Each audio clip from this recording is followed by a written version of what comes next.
Hi and welcome to Dennis Draws and Designs. I had a great time watching Wicked Part 1 in 3D. Now I thought it'd be a great time to share an Ozian craft idea with you all. I'm a huge fan of the Land of Oz and its many depictions. Over the years I've accrued a big collection of Oz films and TV on DVD and Blu-ray. To prop them up, I found some Bookends and Goodwill that look like a pair of clockwork birds. I found them to be very Ozian. Unfortunately, my cats broke one of them and I had to come up with something else. I'd already had success making bookends from 4x4 picture frames for my collection of Oz books. One criticism I had of these was that I didn't add a back frame to them to create a background for the scenes.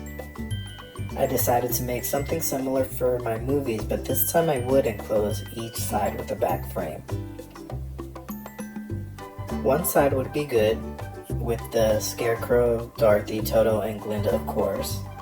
They would all be in the Whimsy Woods on the way to the Emerald City.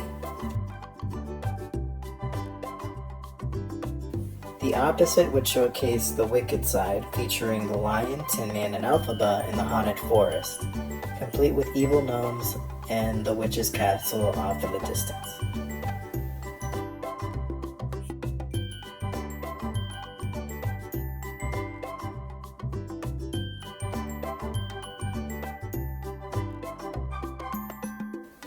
From Dollar Tree I bought 2 4x4 frames for the bottom and 4 4x6 frames for the sides.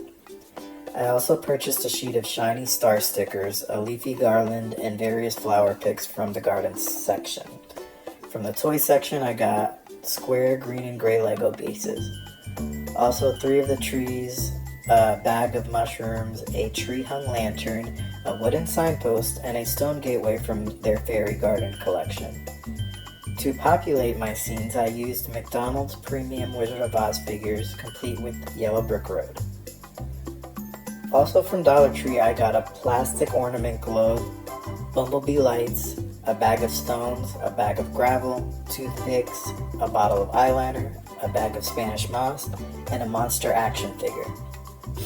I also went for a walk outside and found some thick branches and sawed them down to log shapes for scenery pieces. I started with the good side by hot gluing the 2 4x6 frames onto the bottom 4x4 frame and painted them green. Since this will take place in the Whimsy Woods, this color will blend into the flora and fauna of the scenery.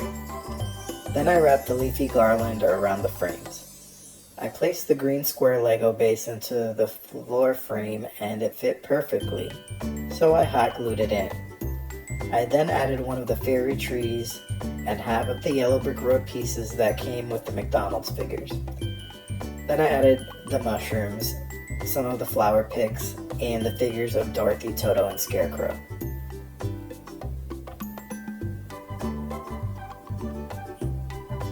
Glinda was then glued into the plastic ornament globe and I added some star stickers to the outside.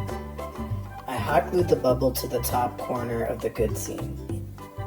I printed a 4x6 inch photo of the Emerald City from Oz the Great and Powerful for the back frame and a photo of the Tin Man's cabin in the woods from the Wizard of Oz for the side frame. Then I arranged the bumblebee lights throughout the leafy garland and added a log shape to the side frame. This was to look like a tree trunk in the Whimsy Woods. I trimmed down the garland leaves a bit as they were overwhelming the scene.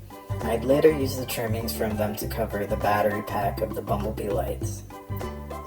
I love the finished product, very whimsical. I really like how the road pieces in the scene could go either way you look. Whether you're facing the Emerald City or the cabin in the forest, either one has a yellow brick road in the respective photo that the 3D pieces could lead to. On the Wicked side of things, I started by again gluing the 4x6 inch frames to the base 4x4 inch frame. Then I glued in the square Lego base into the 4x4 frame. I spread Elmer's glue onto the side frame. Then I added the second half of the Yellow Brick Road pieces. Also, I drew some of the faces from the Return to Oz gnomes onto the stones and glued them in different spots of the scene. I took the flowers off one of the picks, leaving just the stems. I painted them gray to create a dead twiggy tree for one side of the frame.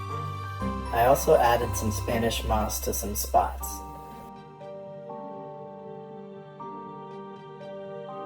Another item painted gray was one of the logs I made from a tree branch. I placed it sideways across the top corner of the frames. At the end of the yellow brick road pieces, I placed that stone gate. This was also painted gray with some details painted black. I added toothpicks to cover the bottom part of the eyeliner bottle, only leaving visible the golden beige handle, creating a broom effect. To finish this effect, I added some black rubber bands toward the handle. Then I added the witch figure to the broom. I had a Halloween spider ring laying around and I put that on the log above the scene. I took the monster figure's arms off and painted them gray. Then I placed them on both bottom sides of the scene to create gnome arms snatching at our heroes. Inside the frames, I placed photos from the films. On the side, I placed a photo of the haunted forest, complete with a scary-faced tree. On the back frame, behind Stone Gate, I placed a photo of the witch's castle. On the top corner, I added one of the fairy trees, but painted this one gray. I painted the eyes and mouth a bright yellow. Finally, I added the Tin Man and Cowardly Lion figures to complete the set.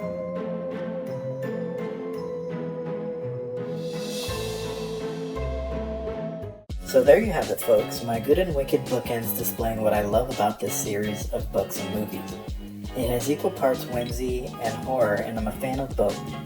Return to Oz, the first media I ever saw of Oz, left an impact on me at 4 years old and inspired me to be a fan of horror. Later at 5, I'd see The Wizard of Oz, and that started a love affair of magic and fantasy. I hope this project inspires you to make something like this to display your fandom and the pieces of media that come from it. Thanks for watching. Let me know in the comments, are you Team Good or Team Wicked? And which Oz movie is your favorite? Don't forget to like, subscribe, and share for more Oz-inspired projects. Thanks for watching.